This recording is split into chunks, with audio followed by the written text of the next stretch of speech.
Good afternoon. It is my privilege and honor to be part of the Veterans ETA 2021 conference, Capital Fueling Veteran Entrepreneurship.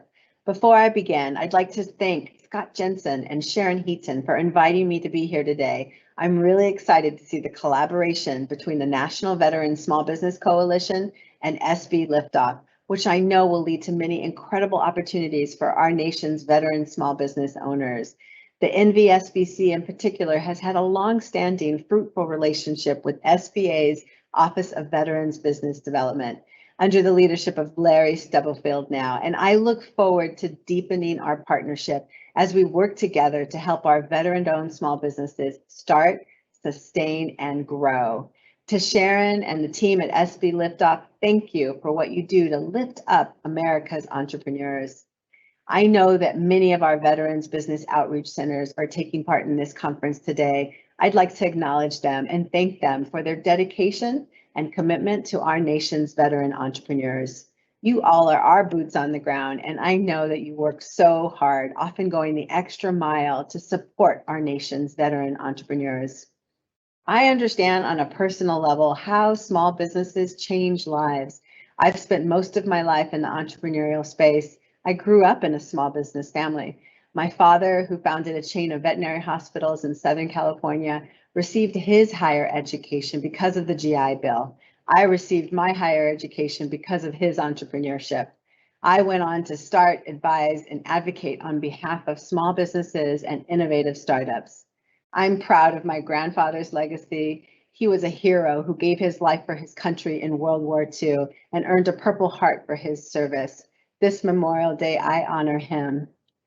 I know the grit, determination, and resilience it takes to start, grow, and sustain a small business. That's why it's my honor to serve as SBA administrator to make America's 30 million small businesses and innovative startups, and especially our veterans who have given so much of themselves to this country, feel like the giants they are in our economy. Because the truth is, small businesses are our economy. And veteran-owned small businesses are a driving force, generating nearly $1 trillion in annual revenue and creating nearly 4 million jobs. If there's one thing I learned from my entrepreneurship and from watching my dad work so hard over the years to build his business, it's that every small business owner needs a team. The SBA is here to be an important part of that team. Another key ingredient for a successful, sustainable small business is capital. As SBA administrator, I have made it a top priority to increase access to capital for underserved communities, including veteran-owned small businesses. You invested in our country, now it's our turn to invest in you. So enjoy today's conference, and remember, reach out to your local Veterans Business Outreach Center, or VBOC, to find out what we can do to help you throughout your entrepreneurial journey. Go to sba.gov to find out about our wide range of resources for veterans and to connect with the local SBA office or resource partner in your area. Best of luck on your journey, and thank you so much for your service. Hello, my name is Scott Jensen, and I'm the Executive Director of the National Veteran Small Business Coalition. It's my pleasure, on behalf of the National Veteran Small Business Coalition, to welcome you to Veterans ETA 2021, Capital Fueling Veteran Entrepreneurship. We stand for a growing coalition of over 500 veteran-owned companies employing over 10,000 veterans across 42 states, the District of Columbia, and Puerto Rico. As a dedicated group of veteran small business owners, the National Veteran Small Business Coalition believes service does not end when a military member takes off the uniform. Veterans have a great deal to give to their country and their communities in this next stage of their lives. In fact, the unique qualities of Americans' veterans and the top-notch training they receive make veterans a force of nature in the business world. Yet, as we all know, business ownership among veterans has fallen precipitously since World War II. Back then, about half of all returning veterans started or ran businesses. Today, that number has tumbled to the single digits. Yet, for example, 25% of Iraq and Afghanistan veterans say they want to start or buy their own companies. One of the biggest hurdles veteran entrepreneurs face today is finding support for their business journey, a journey that is arduous and fraught with risk. They need strong service providers, from business schools to lawyers, bankers, accountants, and M&A advice. They need help accessing capital and making the right investment decisions to fuel their business future. And lastly, they need social support.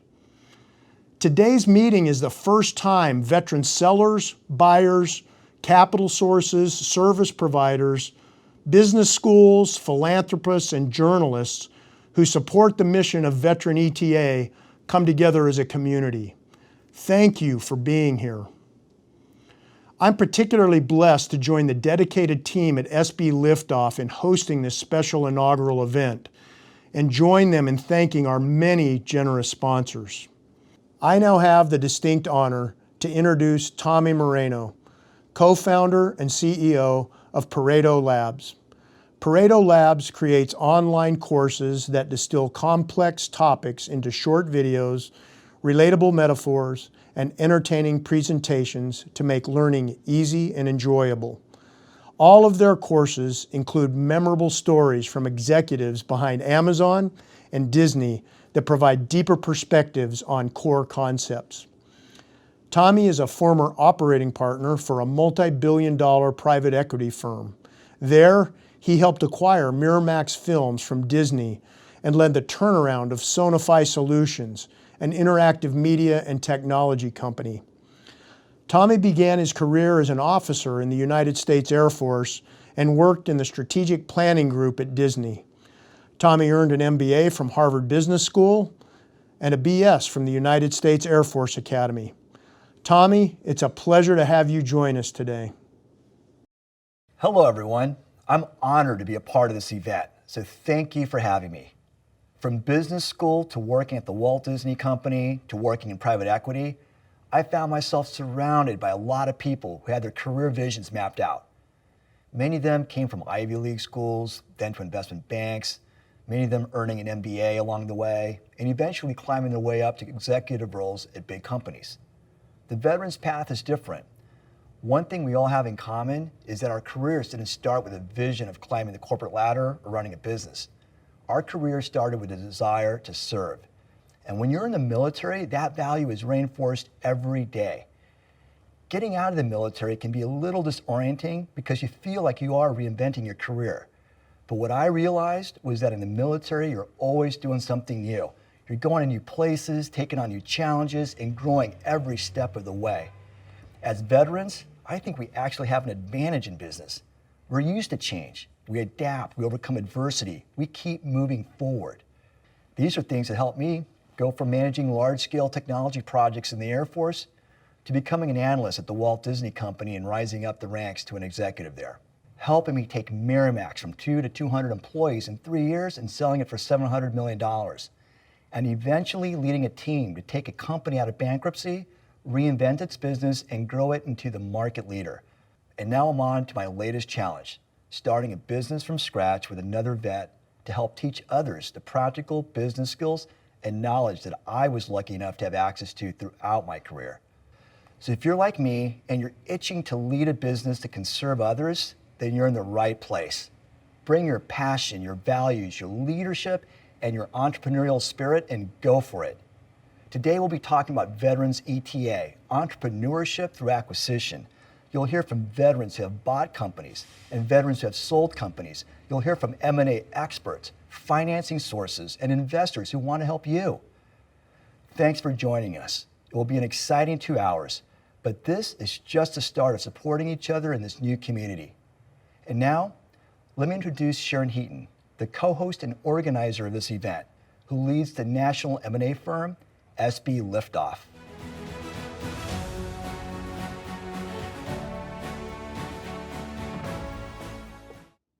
Hi, my name is Sharon Heaton. I'm the CEO of sbLiftOff, a national M&A firm that works with a lot of veterans, both as buyers and sellers. Today we're going to start with stories from the trenches with veteran buyers and sellers.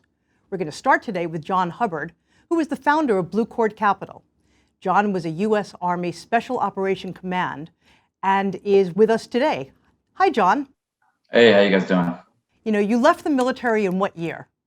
2016. Okay. And then what did you do when you left the military? I actually became a cop in the Dallas-Fort Worth area in Texas. Well, that's fascinating. How did you make the transition from military to policeman to now being a business owner? The police transition from the military was pretty natural. My father was military, and then he became a federal law enforcement officer. After me, my brother was in the military and became a cop. So I knew it was what I was going to do. It just ended up not being all that it was cracked up to be. So I needed Well, that sounds like you kind of knew where you were heading for the cop. How did you make the transition from cop to business owner? I was drug along by much smarter military colleagues than myself that just didn't give up on me. Seeing them buy their businesses and run them really kind of opened my eyes to the possibilities and the freedom that they had. So I think you mentioned to me that 6 of your colleagues went off and either started or bought businesses. Yeah, 6 specific kind of veterans that I knew and followed their stories, and then 3 or 4 really good buddies of mine, former roommates and guys I was in training with for a year, and some specific guys in Texas that I knew really well. Was that kind of a revelation to you? I mean, seeing people that who are, just like you, owning companies and saying, well, maybe that's what I should be thinking about. Absolutely, because I just think back to the times we spent, in Charleston and Myrtle Beach on the weekends, and the things we don't need details, John. Yeah. But just saying, if no offense to my friends, but if these guys can do it, I can too. What was your biggest concern about becoming a business owner? Lack of pedigree, I would say. I know a lot of things you find in this kind of search fund, ETA space, or former military academy grads that then went and got Ivy League degrees from big colleges, or then went and worked in PE or investment banking for big firms. So just, not even have been an officer in the military kind of felt like it would be stepping out of my realm, kind of getting in over my head. Or, there was a saying in the military, the number one reason people don't make it in special forces selection is they never attend. And it's true. So you never try, then you'll never know.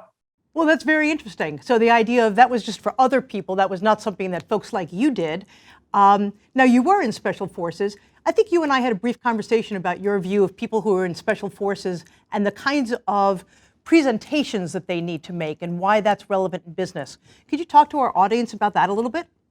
Yeah, absolutely. With a small caveat there, I was in special operations, not specifically special forces. Oh, sorry. Yeah, they're kind of one and the same, but for the guys in the community, we definitely want to make sure we get it right. I stand corrected. Yeah, no problem. Yeah, so come from that community. In my role, I was a special operations combat medic, which allowed me to be assigned to several different special operations commands. And the freedom and autonomy and kind of the responsibility you're given really in any special operations unit capacity is pretty unheralded, and it's not precedent in the military. You might have a senior enlisted guy going and being the only representative of a government in a foreign country.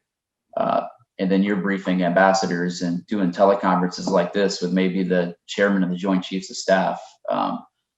Some of my military colleagues, even as captains, which is an officer rank, but not very high up, briefing Congress. I mean, those are experiences that make going to pitch, your idea in front of some investors seem like one of the lowest stress things you can do in your life. That is an excellent point.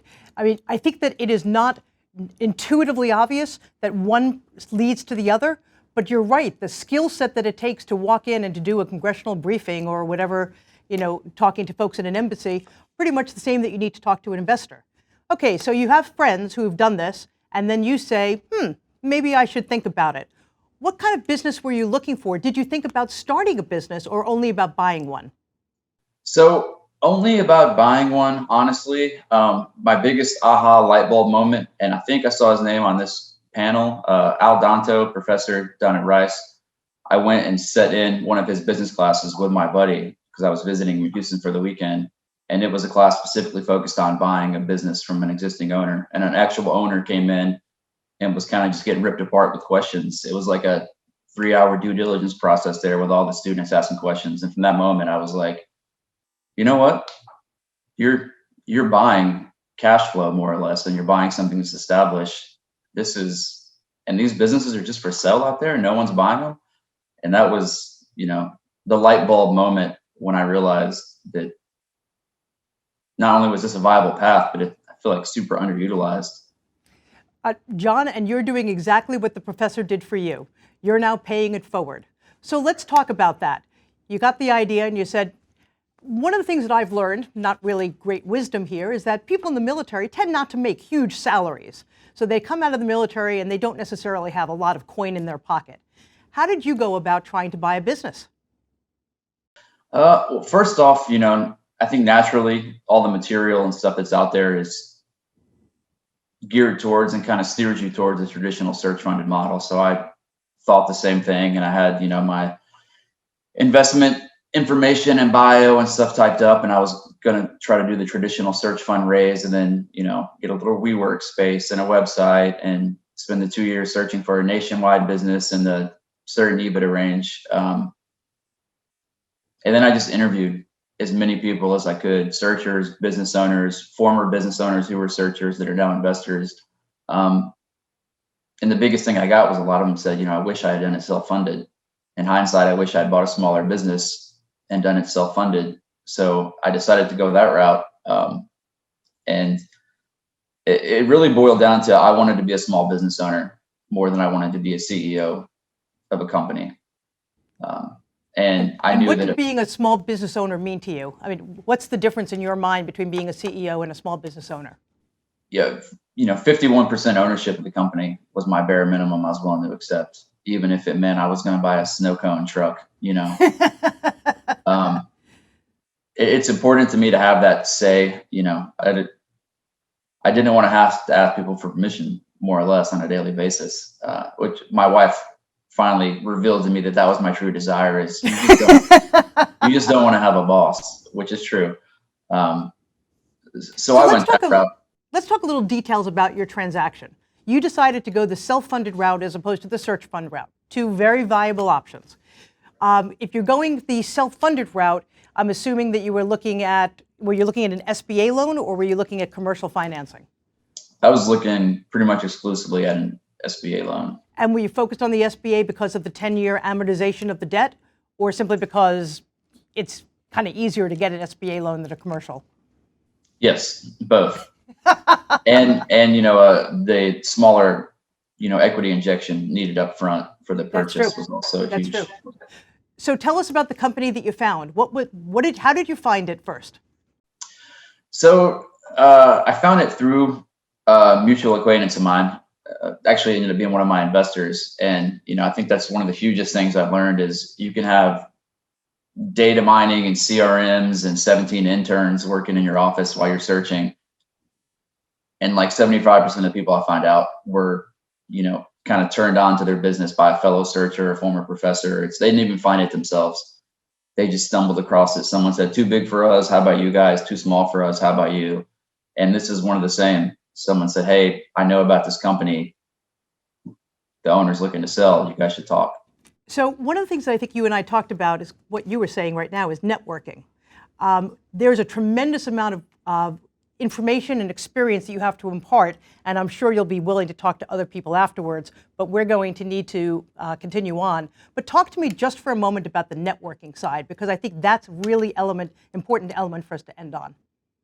Yeah, I think this is a really unique kind of ecosystem search funding is everyone is willing to jump on the phone and book a call, and it's kind of a shared success mentality. Is I haven't found a single person yet that's been hesitant to talk about their deal or their resources or who invested. And, it's super open. That's kind of what I'm trying to do now, is to pay it back to some of those guys, but everyone wants to help and wants to talk. So it makes it really easy to find, deals, money, professional services, lawyers, accountants, all that stuff. That's fantastic, John. And that is exactly the purpose of today's symposium, is to talk about all the resources that are available and how to make people make the jump that you did. Thank you so much for your time. We really appreciate it, and I'm sure that we'll be reaching out to you again. My next discussion is with Kevin Williams, who is a partner with Lomita Capital Partners. Kevin was a U.S. Navy SEAL and is joining us today. Kevin, how are you? I'm fine. Thank you so much. And humbled for the invite. Thank you. You were in the military. When did you leave the service? So I left the service in 2008. The next stop was a 2-year MBA program in an effort to try to learn some other type of language other than kind of, I guess, counterterrorism. And then my first stop following school, I was fortunate to land an opportunity in the middle of the financial crisis, right, circa 2009 in Chicago in private equity, which was baptism by fire, meaning I was exposed to the buy side finance, sell side finance, the capital markets, how to source a deal, how to think about measuring risk. So certainly the proverbial drinking through the fire hose. But frankly, look, you couldn't have asked for a better experience as a veteran trying to transition and learn that second language. That makes perfect sense. So when did you decide that you did not want to continue as a PE person, but instead own your own company? So, it was really circumstances played our hand there at Chicago Growth Partners. So we were in a situation where we were trying to raise our third fund. So we were 10 years into a second fund. And the market dried up quick, and the report card didn't really justify a third fund. And so, the partners kind of folded their cards and went their separate ways. And I was part of that separation. Serendipitously, a buddy of mine, in fact, a fellow veteran who worked at this company, reached out and said they just relocated to the Virgin Islands as part of an effort to support the economic development program. So the company had just relocated, needed someone to kind of captain that ship. And boy, it was like, I guess, throwing a rabbit in a briar patch. Now, were you an owner in the Virgin Islands company, or were you working for somebody else? So I was not an owner. So I was representing the CEO and founder, Kirill Sokolov, who had run the company for decades at that point. Mm-hmm. And then you made it back to the mainland at some point. You left the heaven of Virgin Islands to come back home. Again, so circumstances forced our hand at that point as well. So the hurricanes in 2017 kind of erased the Caribbean, as it were, to include schools, churches, and businesses, and kind of everything in between. Our family was really not in a position to reconstitute following the hurricanes, and I had the good fortune in the process of trying to extricate our interests from the island, bumping into some old friends and some old family. We joined forces, raised a small fund, and kind of launched Lometa Capital as a function of the very first anchor investment. Now, that's very interesting. Had you ever thought about going into private equity with your own fund while you were in the service?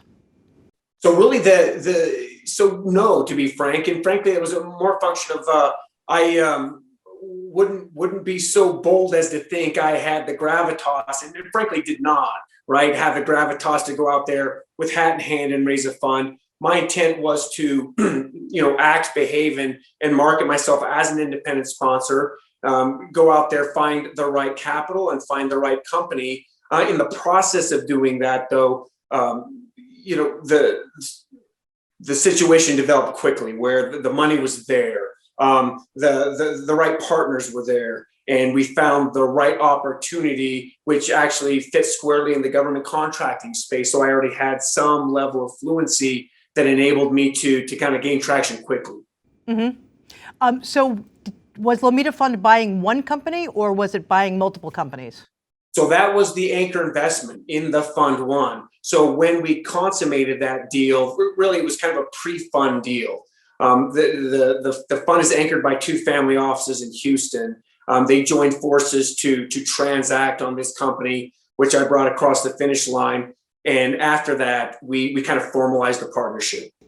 It's very interesting because many veterans will talk about self-funding, basically going the SBA route, and others will do the search model. Yours is an entirely different model, where essentially you went out, found some capital, and then formed a group around that. Is that a fair assessment? That is correct. And actually, the icing on the cake, frankly, in the spirit of this conversation is I screened and selected a teammate of mine that I went through SEAL training with to serve as the CEO of this company. So we had a classic case of a CEO and a founder who had run the company again, 4 decades, wanted to retire, super strong culture, super emotional about who he was going to be handing his company off to, his lifetime legacy. And boy, we had just the perfect situation, the perfect person I thought we had in place to administer to this company going forward. And so, boy, a lot of stars aligned quickly for us. Now, what was the size of the fund that you raised? I mean, it sounds like you got the company and then you went to the family offices to say, this is the deal, do you want to fund it? Precisely. And so we are a $75 million fund. It's focused squarely in the middle market, to say lower middle market. So that's, investors look at that and say, hey, we're going to give you this money, and you're telling us that you're going to assume the risk profile of companies that are smaller, that are in the lower middle market, and please don't deviate from that, because that changes our risk profile at a much higher level. And so that's kind of our mission, as it were. How many companies did Lomita Capital have at this point? So we are 3 going on 4. Congratulations. No, to be frank, I joke with my partners who our last deal will be closed in October. So in the middle of kind of the COVID hurricane. And I always felt it was a little bit arrogant to try to think you could close a deal and frankly measure risk in this environment. But everything has kind of behaved the way that we hoped it would behave.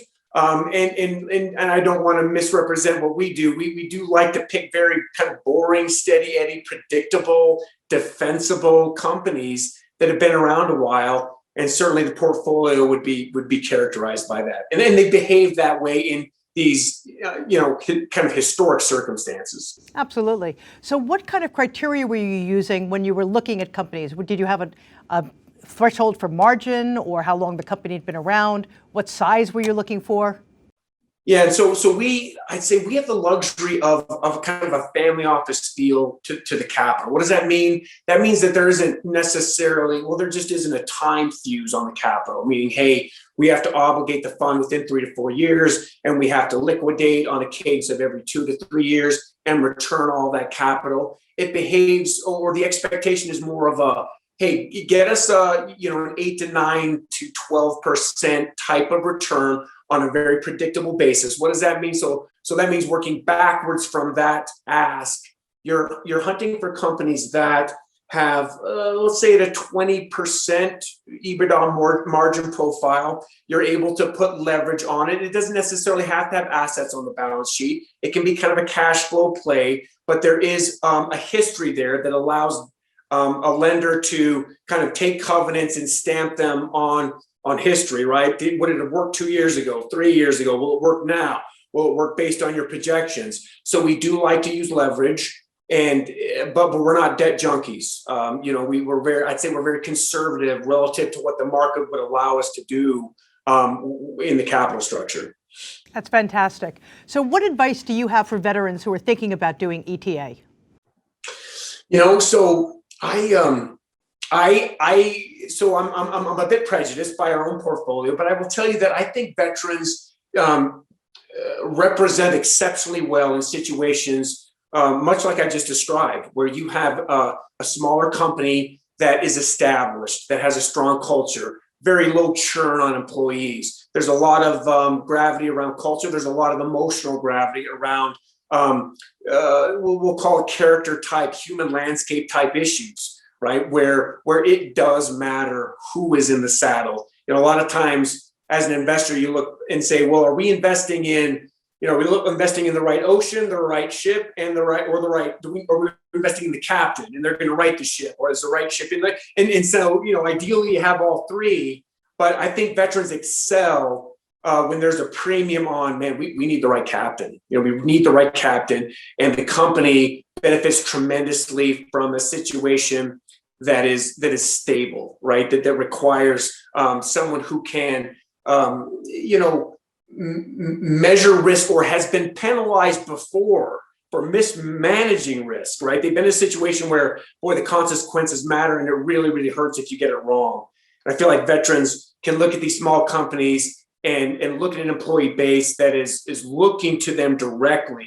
So you kind of have this their equivalent of a chain of command that's kind of very short and very flat and wide, and there's intimacy with the team. Those are the types of situations, companies that I think that they'll perform well in. That makes perfect sense. Kevin, thank you so much for your time. I'm sure that there are going to be veterans who are going to want to reach out to you to talk further about your story. Thank you. Well, thank you so much for the opportunity. Now we're joined by Patrick Dunnigan, who's the principal with Northwest Construction Control. Patrick served in the U.S. Marine Corps. He was a captain and an intel officer. Patrick, when you were leaving the military, did you think that you might become a business owner? Small business ownership is something that I've always been very interested in. Several family members of mine have owned small businesses or been entrepreneurs in one way or another. But honestly, prior to going to business school and upon getting out of the military, I didn't have a very clear path for what that looked like. It was really only a couple of years later, as I was finishing up business school, that entrepreneurship through acquisition was something that came on my radar. Did you think about starting a business or only about buying one? I didn't go into this immediately. Right after business school, I went to Silicon Valley and worked with a startup. I didn't start it on my own, but did work with a startup. And so that's something that I had explored or thought about, but I see myself as having maybe a little bit more to bring to the table when it comes to optimizing something that already exists as opposed to starting something from scratch. So that was one of the things that really was appealing to it for me. So when you decided that you wanted to buy a company, what were you looking for?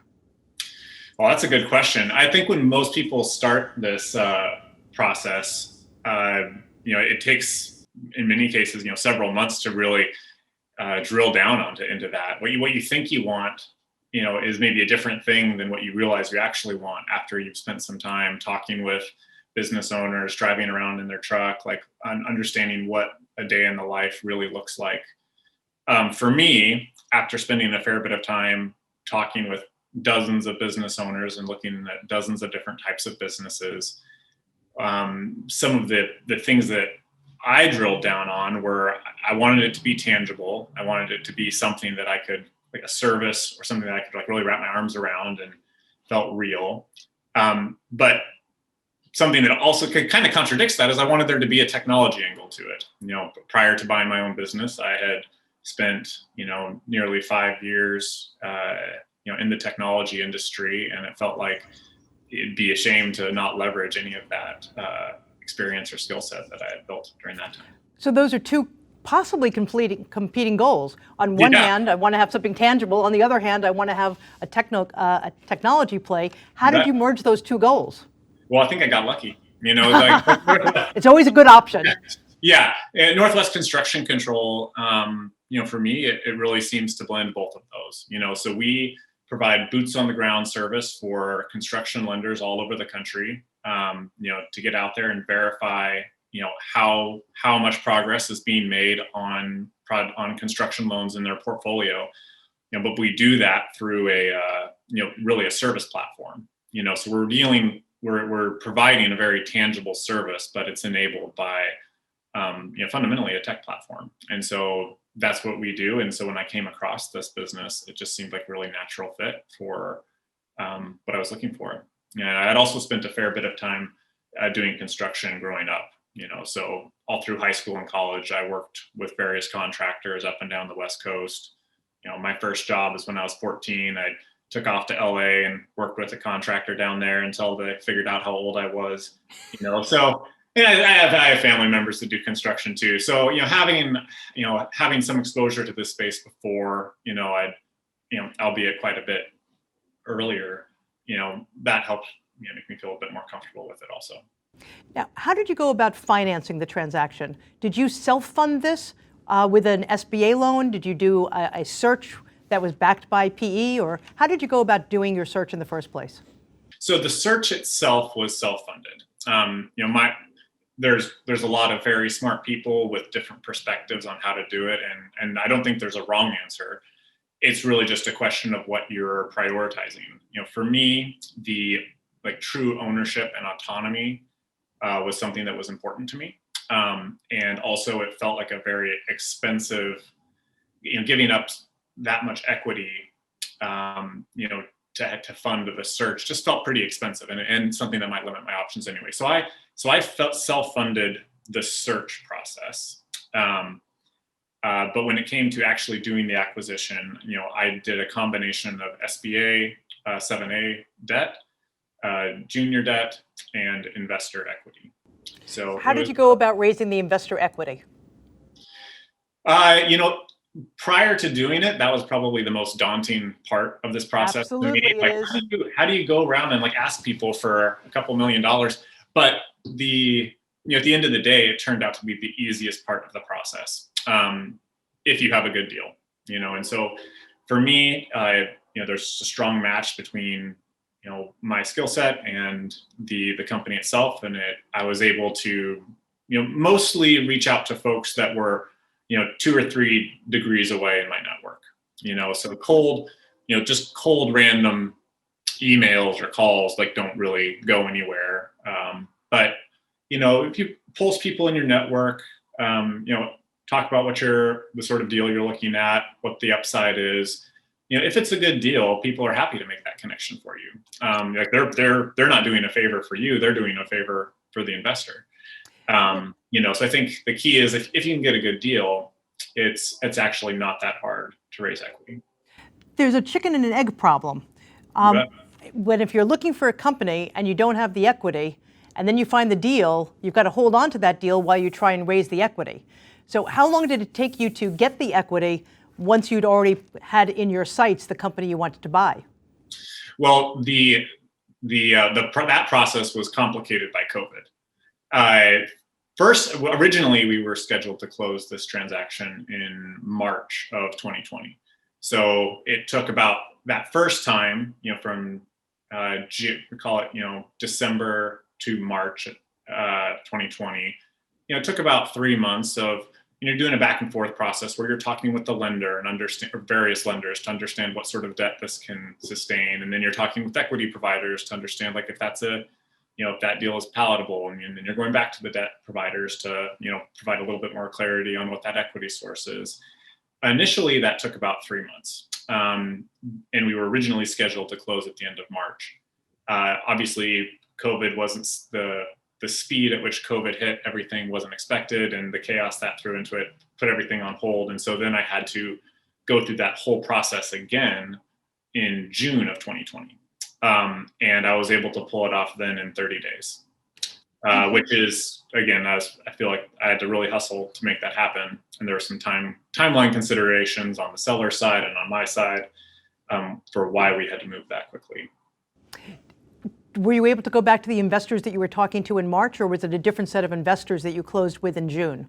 I certainly went back to the same set of investors to start with, and so that's part of what enabled it to move a lot faster the second time. But understandably, before and after COVID hit, everyone's in a little bit of a different situation. And so, not all of the investors that had signed up originally, were still game the second time around. And there was uncertainty at that time, how was COVID going to play out? What is that going to look like? So there was a little bit of churn there on the investor front the second time around. When you first started the process of trying to find investors, did you go to family and friends? Did you go to a place like searchfunder.com? Where did you go to identify people? You can't just kind of go out with a tin can and say, hey, give me $50,000 or whatever it might be.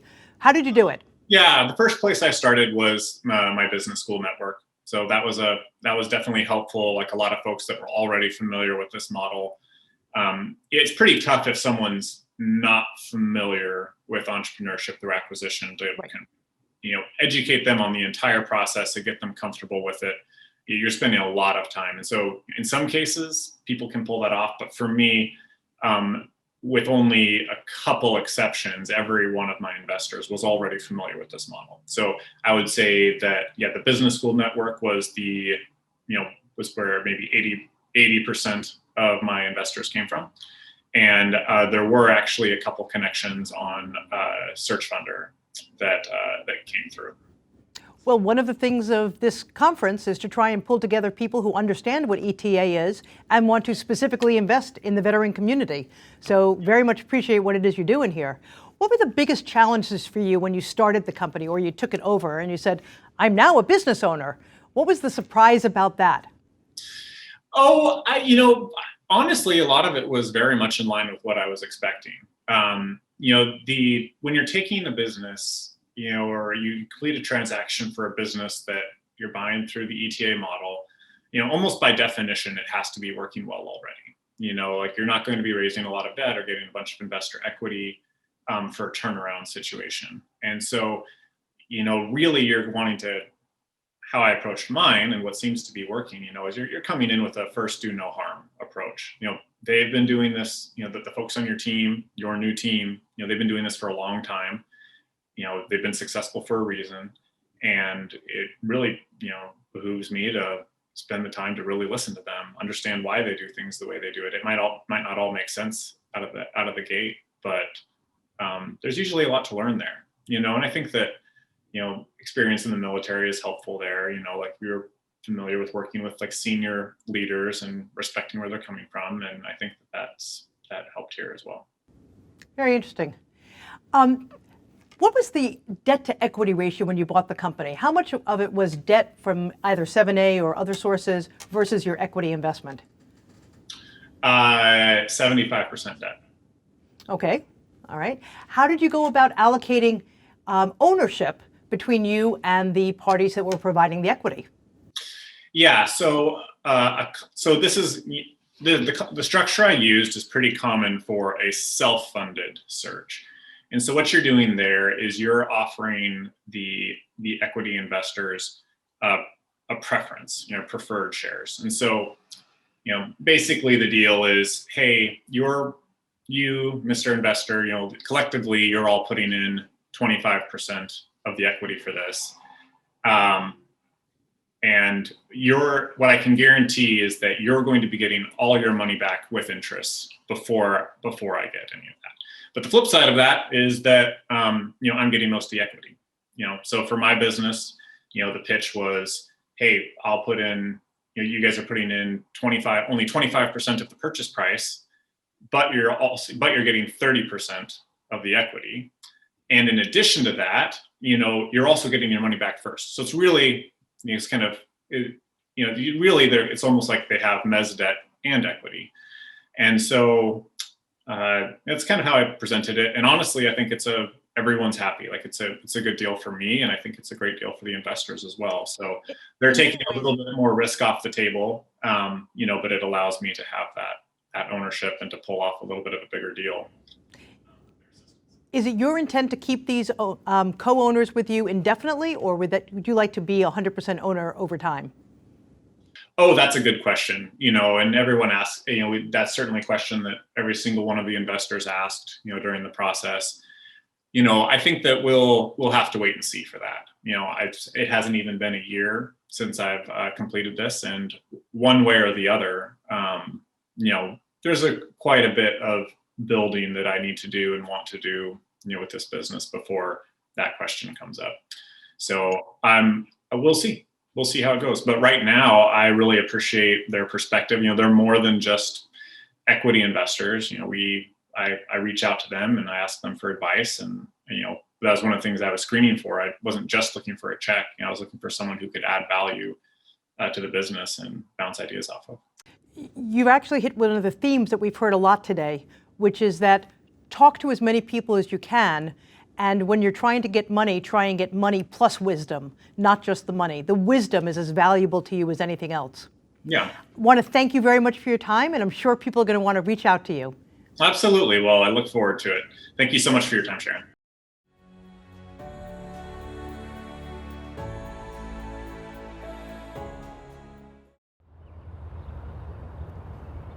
Being in the military taught me that being a servant is the most important part of being a leader. So it's putting your soldiers and now putting my employees, ahead of myself.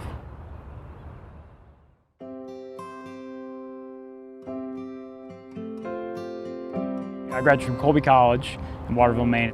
Went into the recruiter of the Army, went through OCS as officer candidate school, and then commissioned as an intelligence officer. For me, I was trying to find somewhere where I'd have an impact in the world as a 21 to 22-year-old. There's just not a lot of roles where they trust you with 30 people's essentially lives and then the lives of everybody you're protecting. So it's just the chance and opportunity to be a leader. So when you leave the Army, it's not easy to necessarily transition to a new career. I thought Harvard would sort of prepare me for a much more standard corporate job. So I was sort of surprised in terms of where my career took me.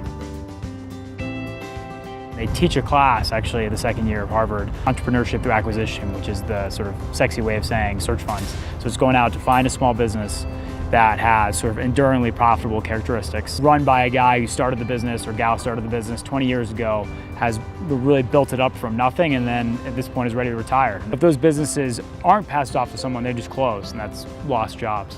It's sort of the economic impact of search funds. It's allowing these small businesses to grow, and it's injecting sort of a exciting, young, a 30-year-old like me that comes in and is super motivated about growing the business versus someone who is, ready for the business to sort of just coast on as it was going. I was a self-funded search fund, so that means I didn't go out and raise money ahead of time. So I worked out of the public library in Denver, been every morning looking at a list of businesses from the Colorado Secretary of State. No business is perfect, everything has its own quirks to it. So saying, is this a quirk that I feel comfortable with, that is a good fit for me? I found RG Maintenance through a broker. He connected me with Rick, who was the seller of the business. We had dinner, really hit it off. At the same time, I worked with investors to say, hey, is this something that you guys are willing to provide equity for? And then I'd reach out to banks to say, hey, is this something that can be financed? The thing I was looking for the most in a bank was someone who I could depend on. I talked with one of the employees of Live Oak Bank, Lisa Forrest. They were really pushing into the M&A vertical, saying this is something we want to do. We think we can provide a lot of value. I was impressed by some of that advice on the M&A side. Talked about here's a customer you might want to have, or here's a supplier you might want to talk to, or here's just some industry analysis you want to think about. For someone who has never bought a business before in their life, never thought about buying a business before, having someone who's done a lot of them is very helpful. Live Oak Bank stood by their word, and that's important to you when you're going through a process like buying a business, is knowing that your lender is going to be there at the finish line and isn't going to leave you hanging. I've owned RG Maintenance for 7.5 months. And over time, the business becomes more and more, it's having an American flag in the office. It's having Veterans Day as a big holiday that we celebrate. It's like little stuff like that matters to me. So I've been focused on trying to hire veterans. There's a higher unemployment rate for veterans than the general populace, even though they have, I think, a lot of superior skills, hard work ethic, the ability to follow orders, that sort of training to say, I have the goal in mind, how do I get to that goal? That's a very valuable employee to have. Small business is the biggest creator of jobs in this country. The joy you get out of having your own small business and being the person who makes decisions, who has impact on employees' lives, you're not going to get if you go into a massive bank or consulting company or a big firm. So as an option for someone who is super motivated, it doesn't matter what their financial background is, because I think this is achievable for everybody. If you're a veteran leaving the Army and you're E7, you're a guy who can lead the heck out of soldiers, strongly consider running a small business, starting a small business, because it has a big impact on people's lives and it's really enjoyable.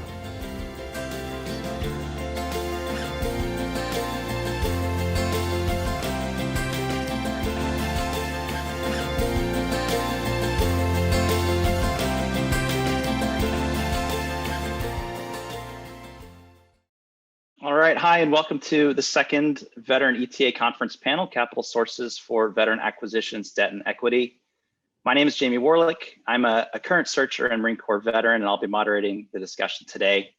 I'm joined by Alex Mears from the Carlisle Group and Search and Acquire, Mike Marr from Anacapa Partners, and Lisa Forrest from Live Oak Bank. I'm very excited for the conversation, not least because we have such a great group of panelists today who will introduce themselves in just a moment. But I'm also really looking forward to exploring this topic area of sourcing capital, which I think has so many implications on different parts of the search fund process, and is a topic that's very much top of mind, I think, for current and prospective searchers, myself included. So briefly, in terms of the agenda for today, we'll do quick introductions, and then spend the remainder of the next really 45 to 60 minutes or so in a round robin style discussion, focusing on different aspects of search funds and search capital, I think through a distinctive lens of what it means for veterans who are considering this path. So at this point, maybe I'll just give a bit of background on myself and how I learned about ETA, and then turn it over to the panelists. So again, my name's Jamie Warlick. I grew up in Northern Virginia. After college, I spent a couple of years in the private sector as an investment banker before leaving to join the Marine Corps, where I was an infantry officer. I got my MBA from Wharton and have spent the last few years at a consulting firm in Philadelphia focused mainly on their federal practice, and actually just left that job earlier this year to commit full-time to a self-funded search. My search entity is called Hidden River Partners. We're focused predominantly on government services and IT services oriented businesses. In terms of how I learned about ETA, I really became first aware of search funds while still in the military. I actually had a friend who was a few years ahead of me, another Marine, who bought a manufacturing company after business school. And I wasn't quite sure what to think of it at the time, but he was this really smart guy, so I thought maybe there was something to this model. And then while in business school, I learned a bit more about ETA through investor presentations and talking to classmates who are considering ETA, and a bit through coursework, which I think is becoming more prevalent these days. But the concept really it appealed to me on the surface. I could tell it would be a pretty significant challenge, but there's also a lot of opportunity for autonomy relative to other post-MBA options. I understood it to be kind of this accelerated path to running a company, and it seemed like a great chance to make a real positive and direct impact on an organization. So after batting this idea around a bit during school, I ultimately decided that it would make more sense. I could be a more effective investor and an operator after spending a little bit of time in consulting. And I'll caveat that by saying, I don't think it's necessarily the trajectory for everybody or one that they need to take, but I think it was helpful for me. And I'm certainly not the only searcher, I think, to have taken that path. So I kept this idea in the back of my mind throughout my time as a consultant, and would have these periodic conversations to kind of stay in the loop. And then after a few months before leaving my job, I started to get the infrastructure in place to support my search, and have now been going full-time for about 4 months. So that's my backstory. Now, maybe let's turn it over to the panelists to introduce themselves, and then we'll get into some Q&A. And Alex, maybe if it's all right, we can start with you. Great, thanks, Jamie. My name is Alex Mears. As Jamie mentioned, I'm currently a principal at the Carlyle Group, where I focus primarily on software, business services, and government services. So I spent about 17 years now in private equity. Did take a short break and joined the military. I was an intel officer with the Navy SEALs, so spent some quality time in Iraq, Afghanistan, Indonesia, and some other places. But basically, I got involved in search several years ago, largely around veterans reaching out to me who are interested in pursuing the model, and just given sort of my day job in private equity, started partnering with them, helping them, look at businesses, conduct due diligence, think through the types of businesses they should be going after. And in the last couple of years now have backed 15 sort of traditional searchers, and we'll go into some of the differences I think later, and then also 15 self-funded deals. I also co-founded a nonprofit, Search and Acquire, which is dedicated to helping veterans pursue ETA. I think it's a wonderful opportunity for a lot of veterans to acquire and operate a small business. Great, thank you, Alex. Mike, maybe you can go next. Yeah, sure. Thanks, thanks, Jamie, and pleasure to be here on the panel this morning. So I'm Mike Mari. I'm with Anacapa Partners. Anacapa is one of the most active institutional investors in the search fund asset class. We've been around since 2010, founded by my business partner, who was one of the original search fund operators back in the early 90s. I became familiar with search when I was at Stanford Business School in entrepreneurship class with our growth spec. When I first heard about this model, I pursued investment banking and operating roles in the private sector.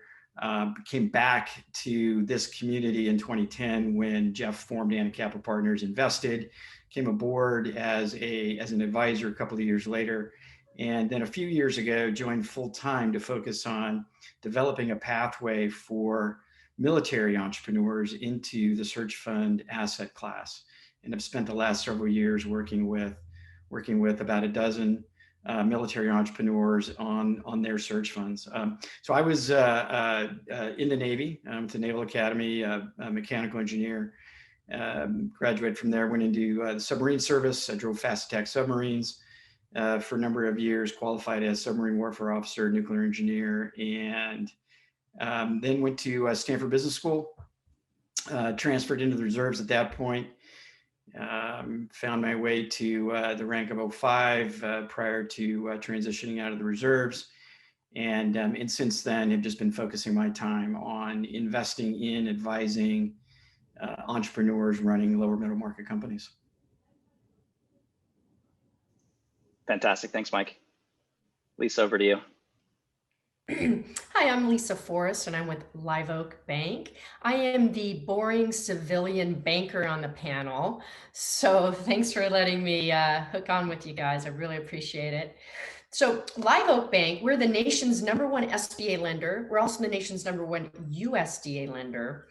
And we specialize in search fund and sponsor lending. My division does. I'm co-director with my partner, Heather Anderson.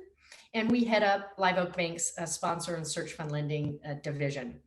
We cater to the entire search fund spectrum, which could include the self-funded SBA model, which is kind of newer to the scene, but is really, really taking off. So SBA loans for self-funded searchers.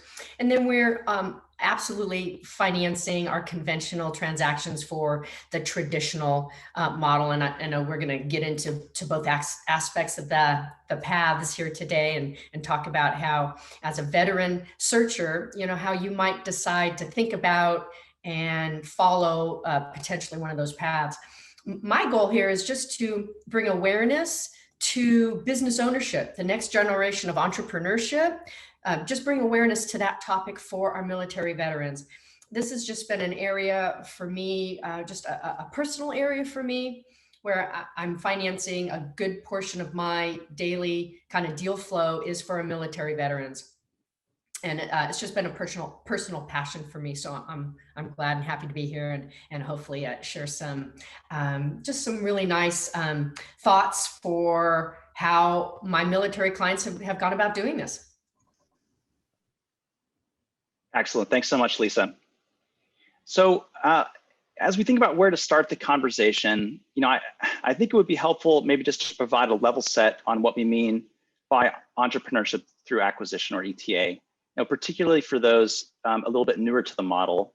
And Alex, maybe you can help us, get started on this. And as part of the description of, what ETA is, maybe you could also give us just a thumbnail sketch of what the deal process looks like, recognizing that there will be some variation between models.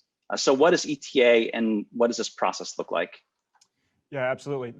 Thanks, Jamie. So I think, ETA, or entrepreneurship through acquisition, it's sort of used interchangeably today with search funds. So I think all of us will probably, intersperse both those in the conversation. But maybe it is helpful probably just to provide a rough sketch. And obviously there's a lot of nuance in terms of the approach, but at least to give people who are new to the model just a sense for what it looks like kind of from start all the way to finish. So I would say, and let's take a traditional search because I think that might be easier to talk through. So, let's say a veteran learns about ETA, gets excited about it, does a lot of pre-work, has a lot of conversations, and decides that, a search fund or doing ETA is something that they want to do. So the first kind of key step is that they will pull together materials and go out and find investors to back them. And under the traditional model, typically, they'll look to raise, for a single searcher around $400,000, and basically half of that will go to fund their salary over the 2 years that they're going to be searching actively for a deal to acquire, and the other half will go to the other various ancillary costs associated with the search, travel, and things like that.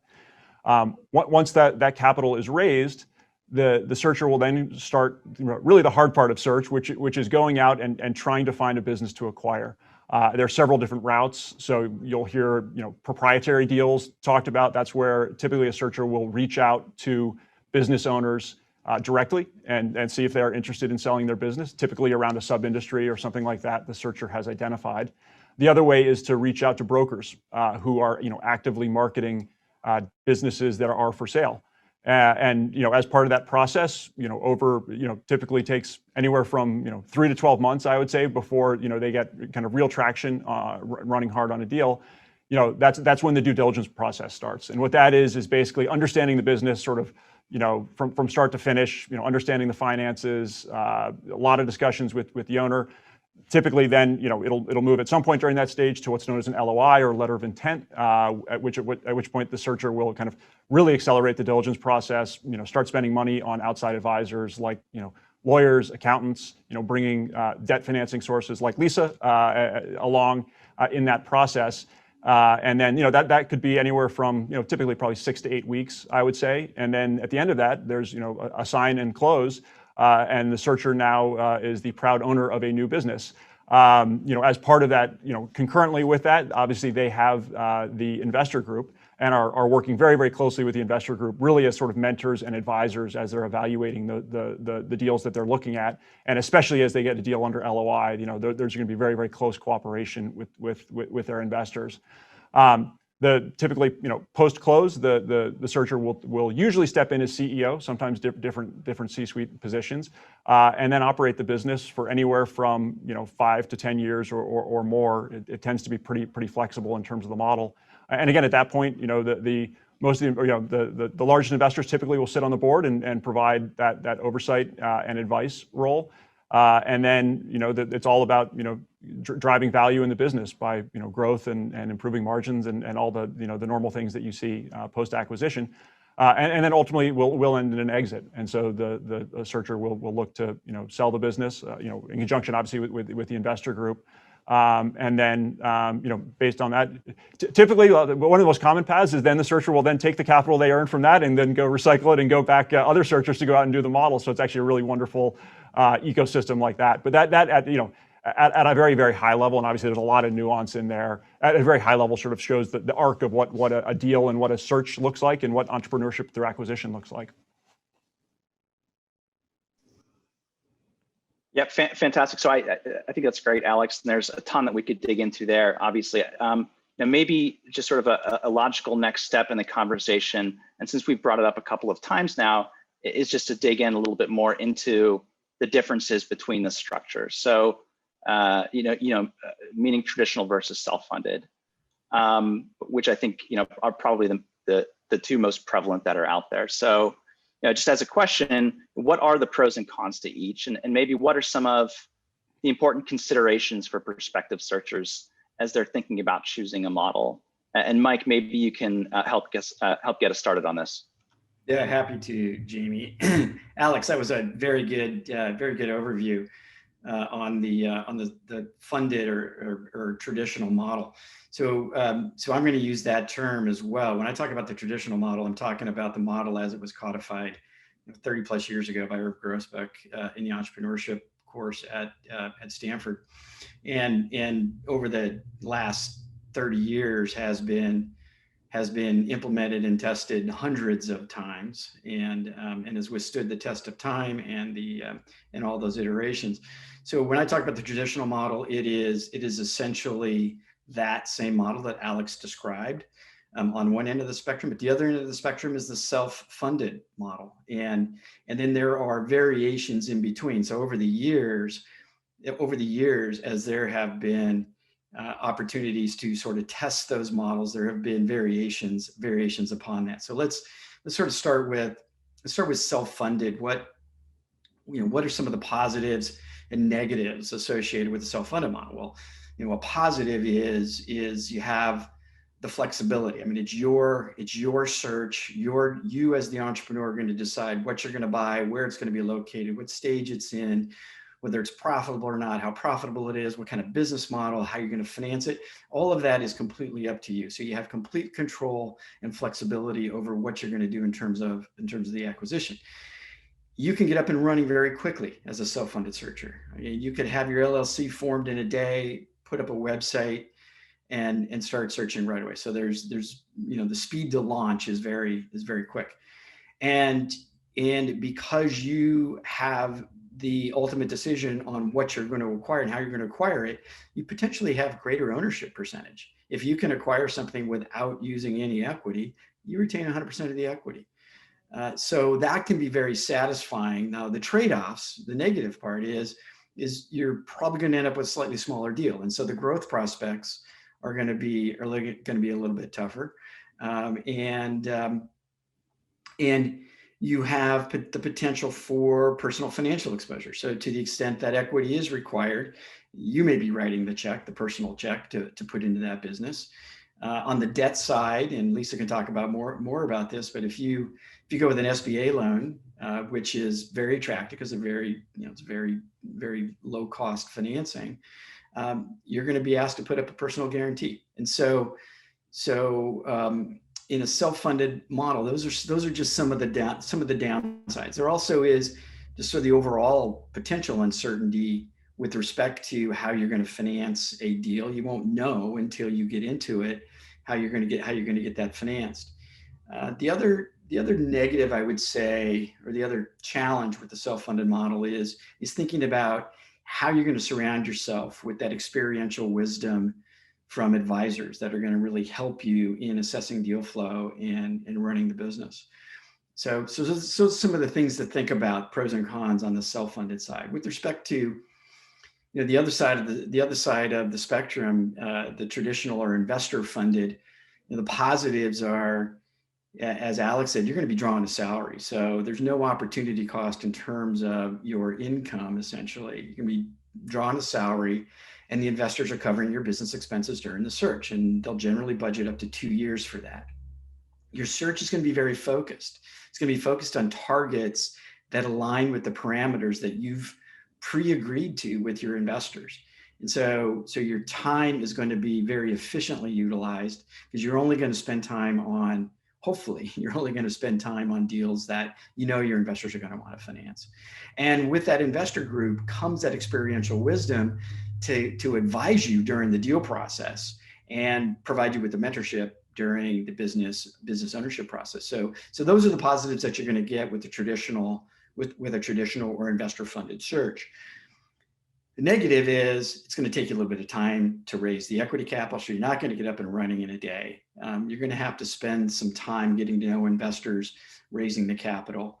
Your equity participation, it's not as flexible. As I said, this model's been around for 30 years and it's been tested and evolved. And generally you're going to, depending on the size of the deal and the performance metrics that are involved, your cut on the common equity is going to be around 25%. That's going to be about what you can expect in terms of carry. And there's going to be less flexibility in terms of target parameters. So once you agree with your investors on the size of the deal, the location, the stage, the profitability, the business model, your investors are expecting you to stick to that framework. And so less flexibility, but more focus, more efficiency.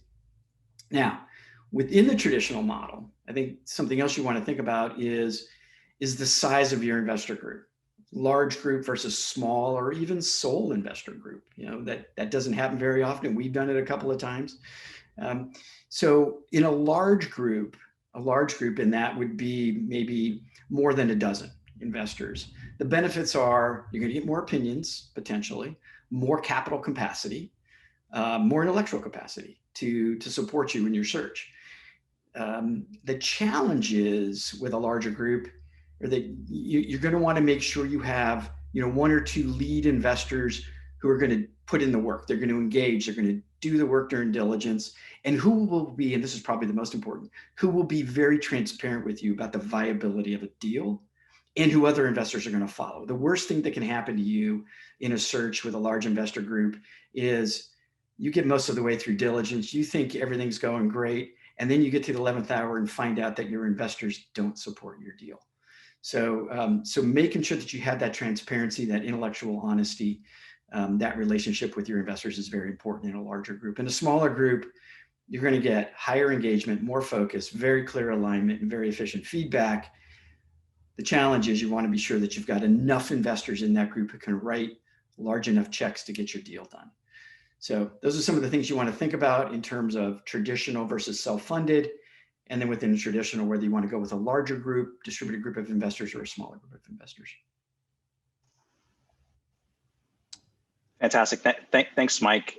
Yeah, Lisa, I think it might be great just to get your perspective on this. I think the debt lens on the two different models. I mean, what are your thoughts and what is your perspective on kind of this choice? Great. And Alex and Mikey did both a great job of kind of setting up both of those conversations. And from the debt perspective, senior debt perspective, I do get calls quite often now sometimes veteran searchers know exactly which way they're going to go. Quite often though, I get phone calls saying, I've got options. I can go this path. I can go that path. Will you help me decide? And I'm like, well, that's not my decision, but I can give you some observations.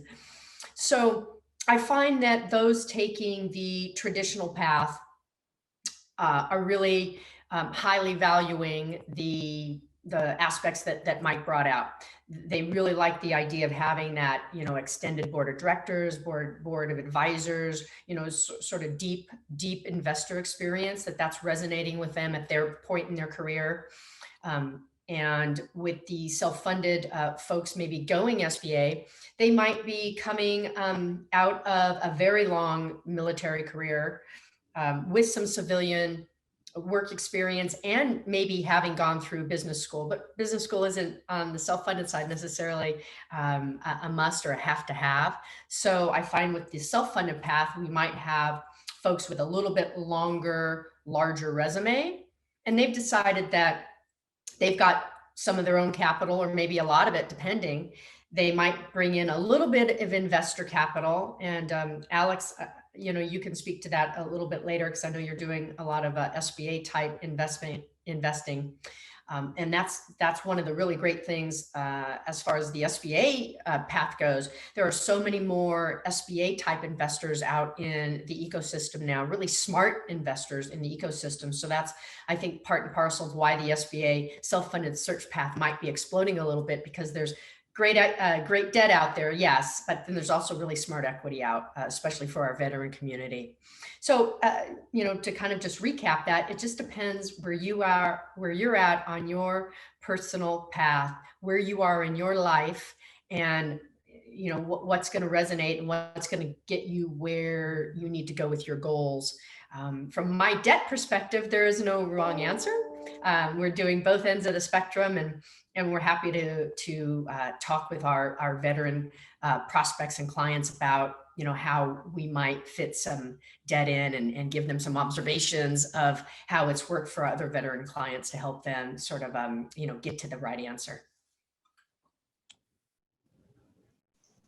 Yeah, Lisa and Mike, the one thing I would add is, and it's basically exactly what Mike said, which is I think the biggest advantage of the self-funded model is the flexibility in business models that you can go pursue, and the biggest disadvantage of the self-funded model is that there's a lot of different business models you can go pursue. I mean, I think there's a reason why there's certain types of kind of recurring revenue businesses that have become really the staple of traditional search, and I think it's for 30 years of experience seeing the ups and the downs of that. And so, I always, when I talk to veterans who are debating pursuing these, I always emphasize that just because you can go do a deal self-funded that you wouldn't be able to do on traditional isn't necessarily a good thing either, because you don't, there are reasons why experienced investors will shy away from backing certain types of business models. Thanks, Alex. Maybe just one follow-up question there, thinking about the role of the searcher post-acquisition, comparing and contrasting between traditional self-funded searches, how does the role of the CEO vary between the two models? Does anybody have maybe a perspective on that? I don't know that it does. I think it's more a function of the type of company, the business model, and the risk in the business. So to the extent that the traditional self-funded path will lead you down a path of greater or lesser risk in the business model, I think that's going to determine how your role plays out as CEO. And of course, in the traditional path, you're going to bring with you experienced investor operators who've invested in you and have gotten to know you and are going to form your board. And so it's a very engaged and experienced group that is going to help you grow very quickly into becoming a great small business leader. So I think there's some advantages to the traditional model in the context of being a post-transaction CEO. I'll just add on to that Mike. From the lender perspective, we're going to analyze the transaction the same way. There's transition risk that we're analyzing. We're analyzing this idea of from searcher to CEO. So we don't ask any different questions. We ask the same exact questions. We really engage with our searcher as they're embarking upon the CEO seat. So we're going to ask the same amount of questions. Now, the differences with the self-funded versus the traditional path versus SBA versus conventional, to your point, Mike, absolutely. You know, how much equity you have to play with, so to speak, you know, how much debt you're going to be deploying, what the investment thesis is. Those take, you know, definitely different turns on the conversation. But as far as, you know, what we look for in our CEOs, we're looking for the same really high qualities. And that's another reason why we, from a senior debt perspective, really appreciate our veteran searchers, our veteran CEOs, just because of what they bring with them to the table, regardless of who is around them, just what they've done in their military careers and their ability to fill that CEO seat, regardless of which model. I just personally really appreciate that in our veterans. Yeah, absolutely agree. I wanted to follow up on a comment that Alex had made about risk in the business that's acquired, and I think it's important to remember sort of why the traditional model was created the way it was in the first place, and it was an opportunity for young, talented but inexperienced managers to have an opportunity to be a CEO at a very early age and to own a business, have a significant ownership in a business. And so investors, knowing that they were going to be taking a risk on that element of the overall investment thesis, to counteract that, to mitigate that risk, created this framework around what kind of a business to acquire to minimize the overall investment risk. So think about the risk mitigation strategy. And from an entrepreneur standpoint, it's kind of comforting to know that your advisors, your mentors are going to help you get into a situation that is going to be thoughtfully entered into with respect to understanding the risk reward profile that you're getting, as opposed to relying on that business intuition yourself and that analysis yourself to make sure that you're not getting yourself in over your head on something. Yeah, that's great, Mike. I think that makes a ton of sense, and it's actually a pretty good seg into the next question for the group. And so maybe shifting the focus a bit onto military veterans specifically. Now, as we think maybe across the search process and the various models, you know, where do veterans pursuing ETA excel? Where do they typically need support? You know, I think we can, you know, think of this in terms of maybe more general areas or perhaps at specific points along the search timeline. And Mike, maybe you can start us off again. Yeah, happy to. So where do they excel? Well, look, most military veterans have persistence, resiliency, courage. A veteran's going to run towards danger generally. They're going to do whatever it takes to save the ship, the mission, the team, et cetera. So you can pretty much count on that. Many veterans have developed leadership traits, things like selflessness, mission focus. They're purpose-driven, they're action-oriented, they're very empathetic and self-aware. Again, many, not all, have those traits. Some have very entrepreneurial traits, even if unrecognized, even if they don't recognize it in themselves. What I mean by that are things like, are you more driven by opportunity rather than resource constraints? That is, do you consider yourself resourceful and mission focused? Are you aware of and do you methodically manage risk rather than completely ignore it or run away from it? Are you more team oriented, or do you consider yourself a lone wolf individual contributor? Do you prefer to be in flat management structures versus stringent hierarchies? Those are some of the things that you can ask yourself to figure out how entrepreneurial you are. So I think military veterans score high on those areas. Where military veterans tend to be challenged in search, I think three pretty important areas. One is kind of an obvious one. If they don't have structured training in the context of investment banking or management consulting, or they haven't had a C-suite role, or they haven't been through a top tier MBA program, business intuition may be lacking, and that takes time to develop. The search learning curve is pretty steep, and we as investor partners need to help make the reps meaningful so that you as the military search entrepreneur fail fast and learn fast. So I think that's generally a challenge. Another one is, I said persistence is a attractive quality, but that persistence also needs to be tempered with process discipline, because in search, it's easy to waste precious time if you're not careful. And we've learned to tailor our communications style for the unique military background of the individual. Sometimes to some individuals, no can be perceived as a challenge, like, oh, that's just one more mountain I've got to get over. When in reality, we have to be better at explaining when no is not a challenge. No is a don't waste your time. There isn't a prize at the top of that hill. And that has been something that we at Anna Kappa didn't expect when we got into this, but have learned to deal with over time. And so the third one is, and this is a tough one, I think, for a lot of military entrepreneurs, and that is the idea that you have to be self-promotive. And you have to balance that with humility, of course, but most of us self-selected into the military because of who we are, and that tends to be a selfless, service-oriented individual, and we find it hard to sell ourselves.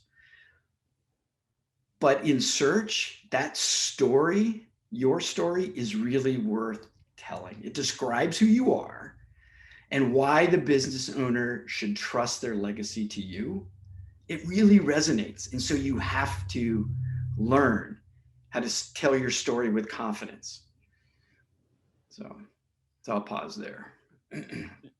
Yeah, Mike, I would just add, I mean, I know we have talked about this before, and I think we agree 100%, I think, on those, kind of the strengths and areas of a little bit of weakness that veterans approach ETA with. I mean, just a couple other that I would add is, most veterans do have just more experience than other searchers in leading diverse teams, right? I mean, if you have led a platoon, led a company in the U.S. military, you almost certainly have a more akin experience to leading a small business than someone who came straight out of 2 years of investment banking and maybe managed one person who went to the same school that they did. And not to knock that background, but it's just a fundamentally different background.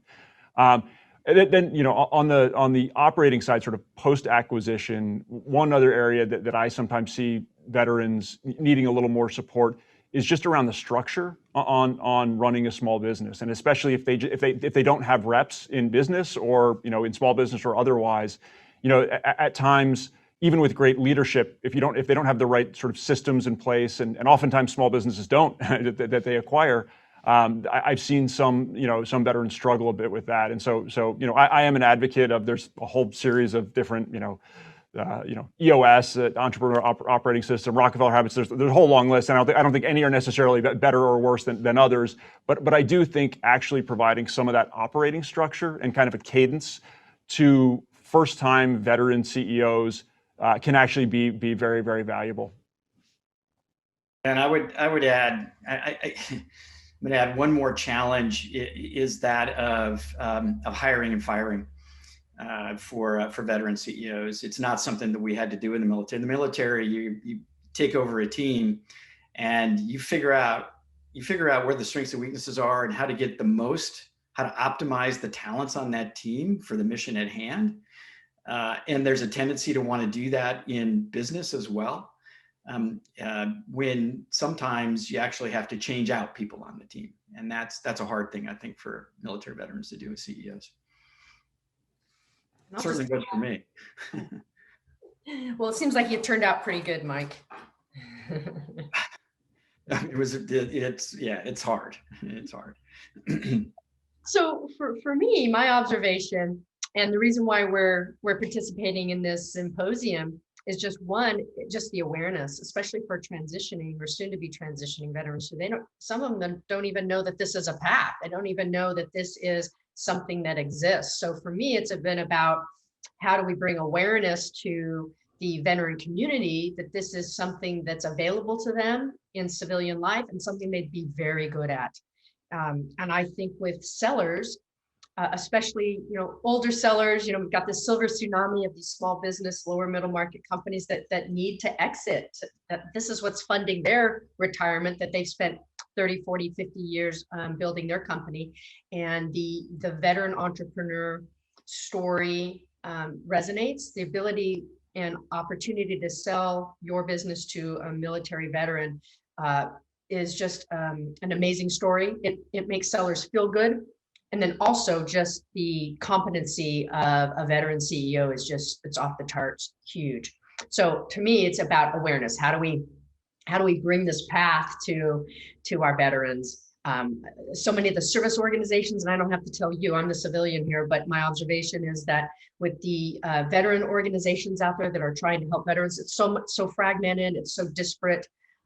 It's a little overwhelming and disjointed as to how do you get resources to your veterans and provide this entrepreneurship path as a choice.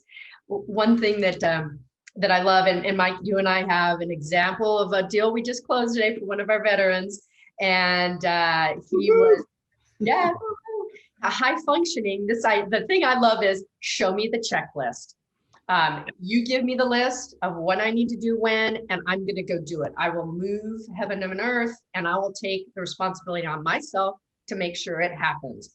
And so sort of just the whole loan acquisition equity process, and then the closing process of just getting to the CEO seat, you show our veterans the checklist and, stuff gets done. And I've just really very much appreciated that. Yeah, that's terrific, Lisa. I think, a couple of the key things to think about as a veteran when you're thinking about this path is to think about what potential investors are going to be looking for in you. They're looking for that raw intelligence, the motivation. Are you doing this for the right reasons? This isn't a job. This is a passion. This is a career. Your personal demeanor, are you professional but engaging? They're going to look for that business context, and this is where, business context is where, newly minted MBA out of a top tier program or somebody coming out of a banking or consulting environment is going to have an advantage over a military search candidate.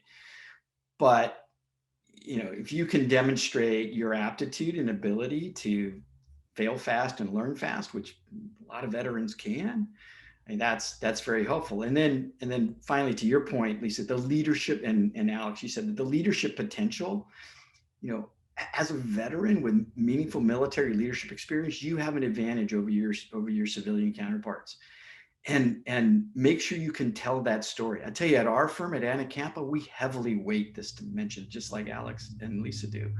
So I think that's really critical, be able to tell that story. And then as far as sort of introspection and thinking about, is this something that you really want to do? Think about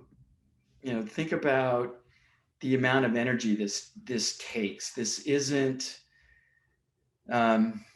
it's not an easy path. It's very rewarding intrinsically as well as in other ways, but it's a challenging path. It's physically, intellectually, and emotionally challenging. It's worth every penny. It's worth everything you put into it.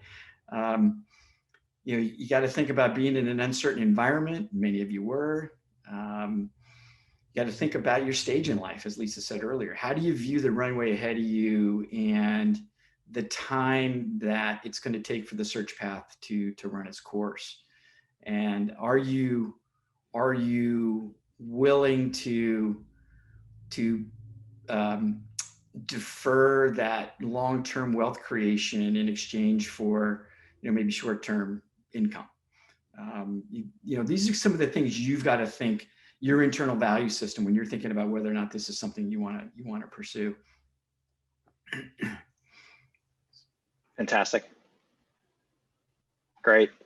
Well, thanks. Why don't we get a little bit more tactical now and sort of start thinking through what veteran searchers should know about actually going out and raising capital, maybe starting with equity.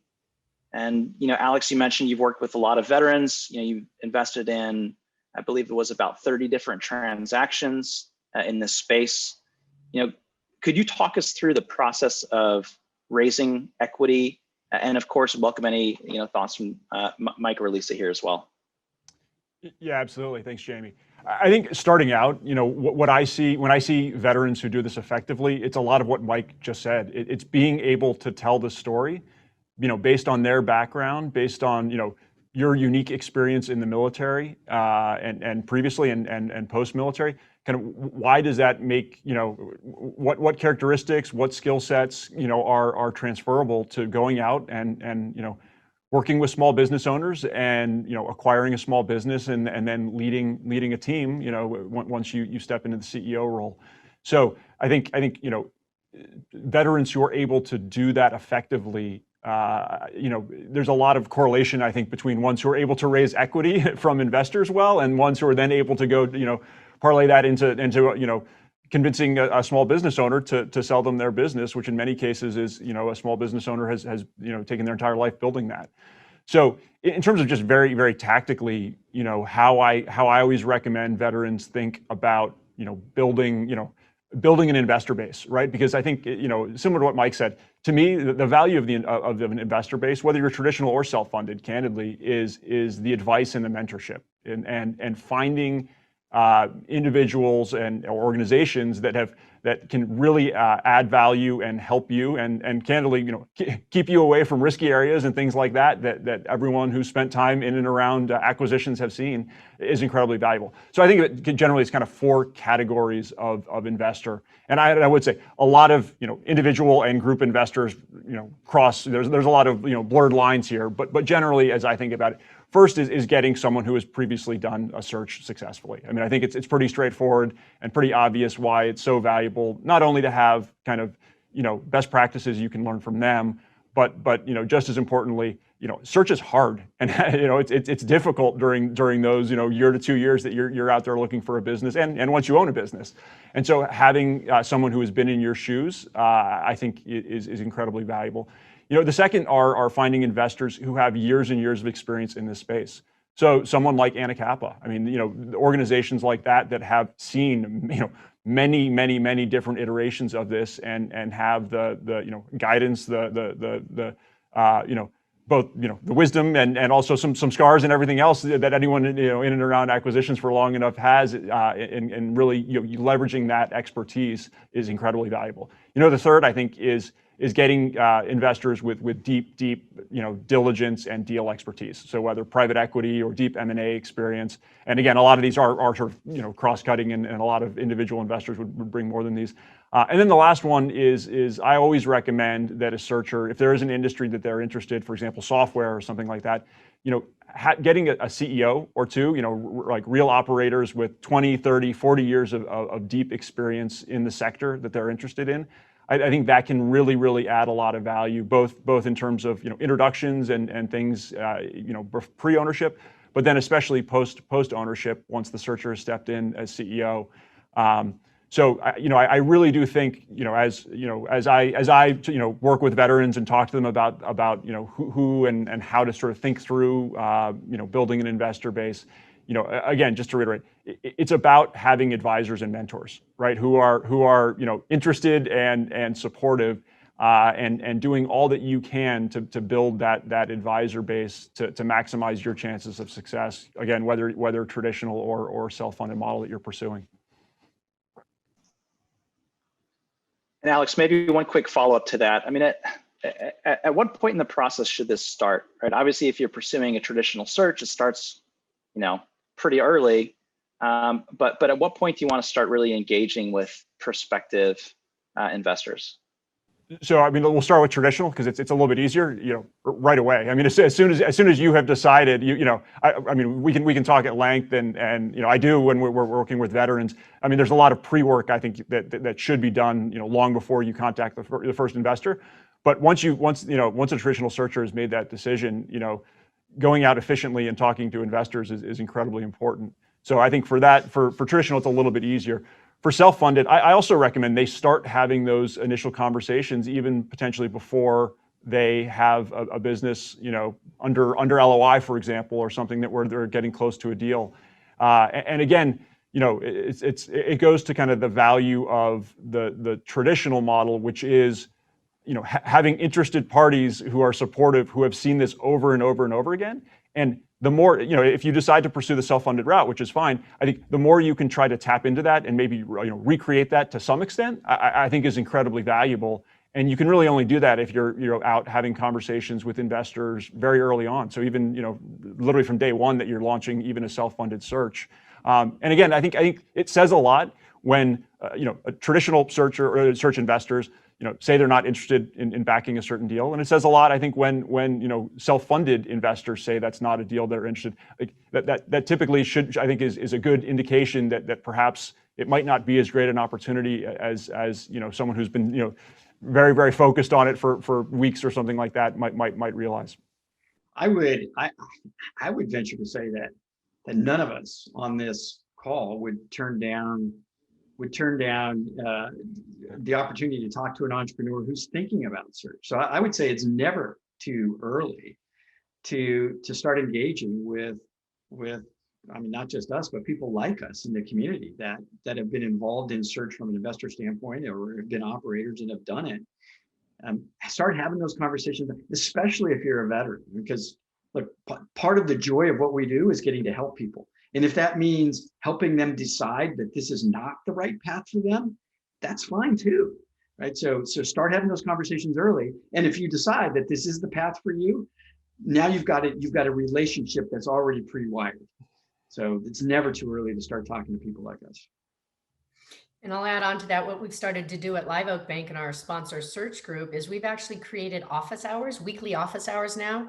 Every Wednesday morning, we have an hour set aside. You can join our Zoom call where we just talk about the lending environment and what the process looks like, and actually get into actual cap stack and percentage of equity required. So we actually go through our loan scenarios on Wednesdays, and then on Thursdays we have office hours to talk about how you actually do a cash flow and put kind of an investment memo together, just a quick teaser, so that we can be talking early on with our searchers. So we're actually trying to provide a couple different stops every week that we can kind of front load this conversation as early on as possible. That's just something we started over this last month.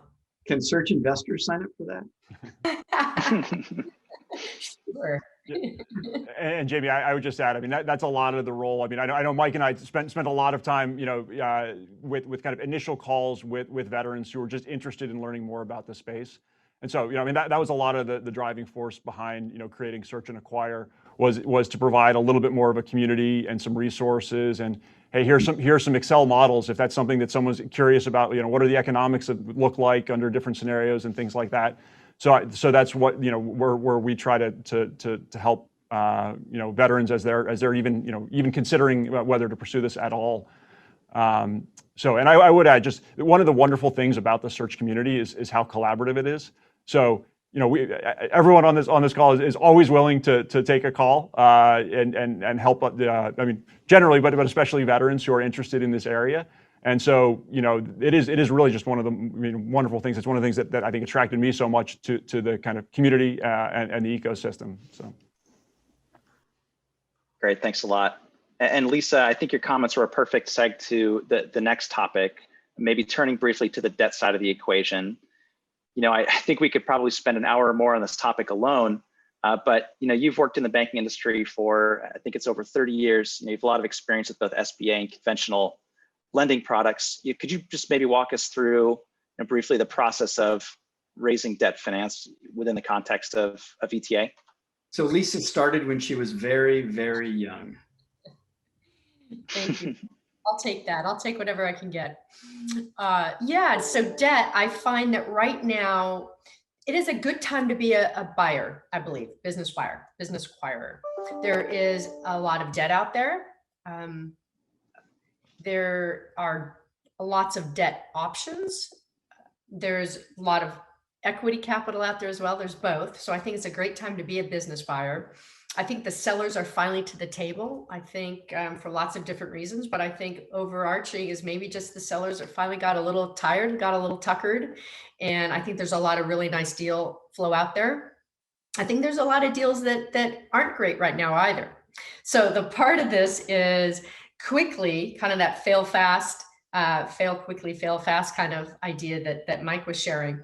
So part of what I do, a big portion of my day is helping my searchers go through deal flow so that we can help them kind of quickly, or as quick as possible, or as quick as makes sense, to get through the deals that don't work. Let's parse those out so that we're spending the time working on the deals that do work. So at Live Oak, for our sponsor search, we've got a process set up. We like to get buy-side analysis from our clients when they're early on, and this can even be pre-LOI. In fact, we prefer pre-LOI. I know that takes a lot of time from on our part, but that's an investment in a relationship. It's not just a transaction.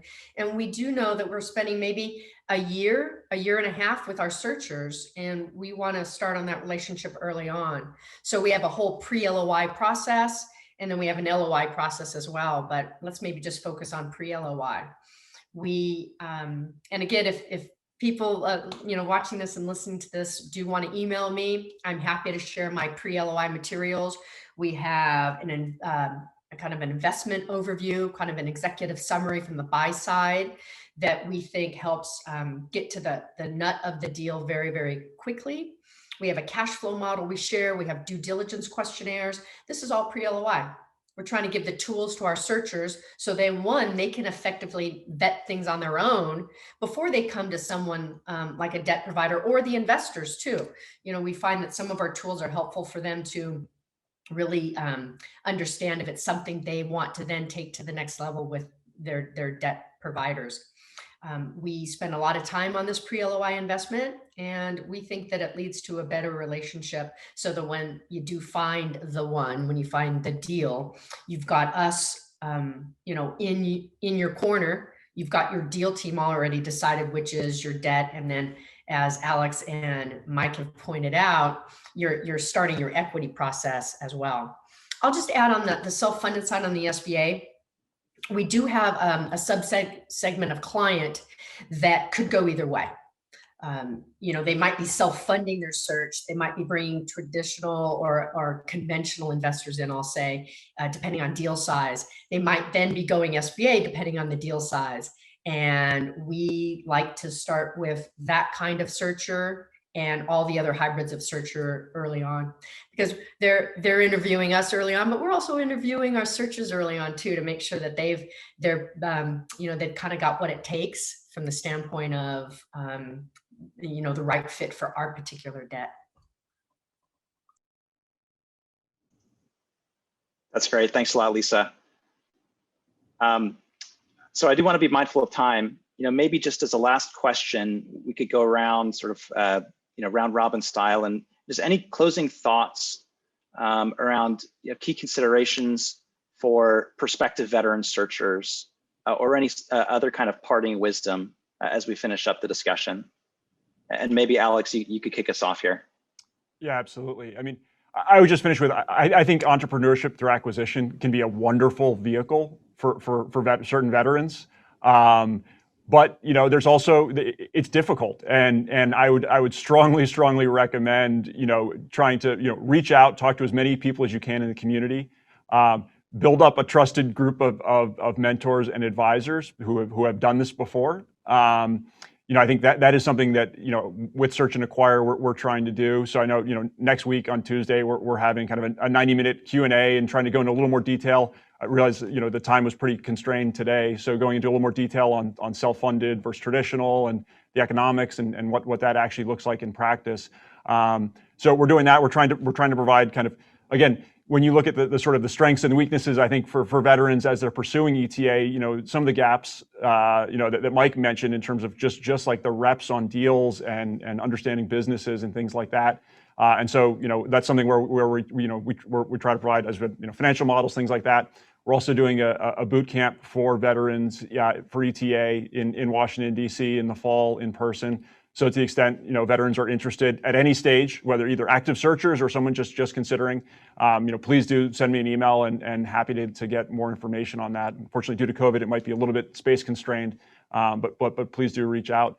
But overall, again, I think I have been incredibly impressed with all the kind of fellow veterans who I have seen pursue ETA, whether traditional or self-funded, and I really do think it can be an absolutely wonderful opportunity for veterans to pursue. Great, thanks, Alex. Yeah, I just jump on that. It is hard. I talked about the physical, intellectual, and emotional energy that's employed.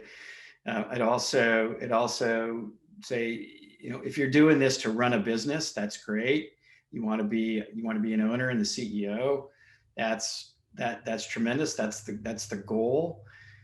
You got to think about the path to get there too, and can you find enjoyment and get something out of the deal phase? Not everybody cut out to be a deal maker, but that's part of the path. That's part of the process, is generating leads, assessing opportunities, negotiating deals with business owners. That's a tremendous learning opportunity, and so don't do this if you absolutely think you wouldn't be able to stand that part of the process. But I think it's a very important part of the process. It makes you a much better CEO as well. That and then one other point to think about maybe is, as a military veteran CEO, is think about your comfort level managing people that, unlike your military peers, may not share your value system or caliber of talent, skills, and knowledge. And, how do you think you'll deal with that kind of environment? So that's something else to think about as well. Thanks, Mike. Yeah, thank you. I would just add that you're not alone. I think Alex mentioned that in the search fund ETA ecosystem, it's a very collaborative community. Everyone who enters this ecosystem and gives it a try just is a very collaborative person. I have not met anyone, whether it's debt or equity, service providers, former searchers, now CEOs that have exited, new searchers coming in, you name it. Every single part of the ecosystem is just happy and willing to talk.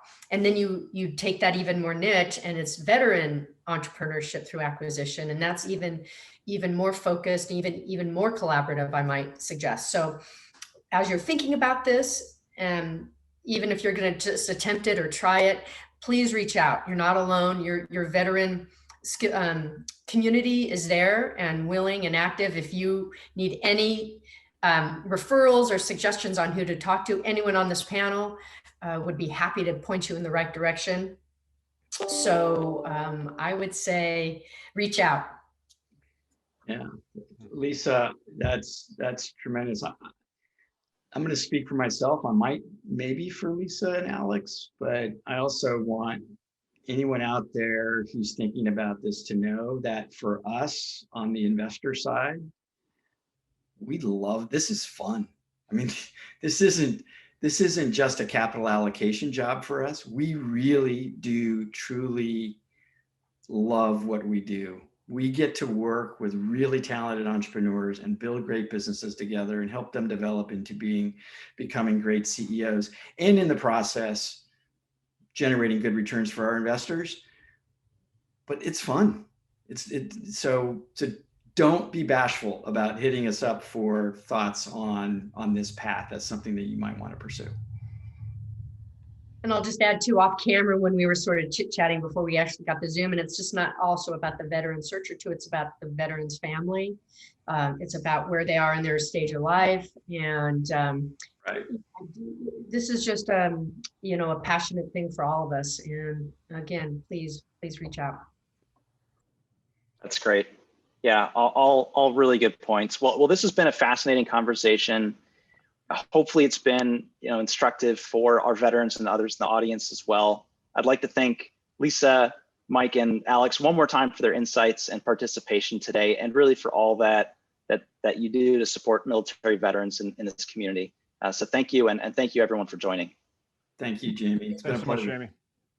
I want to thank the participants for talking to us about their path. What's really struck me is that each of them have taken their own path, but they had the same goals.